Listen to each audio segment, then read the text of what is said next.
name is Kim. So today I made the bridge and I added some cars so it can be like decorations. So you can see on the other side of it, it has some stop signs and some food restaurants. So I added a tree and a rivers.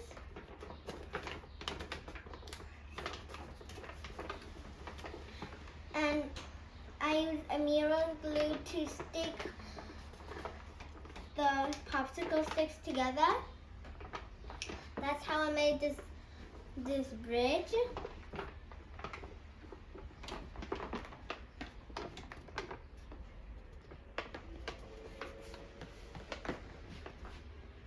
I'll tell you how we made the flags go up.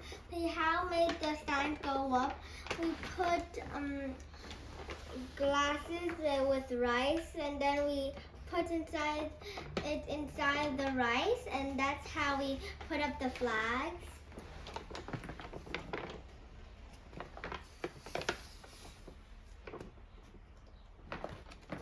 It even has bushes and dirt.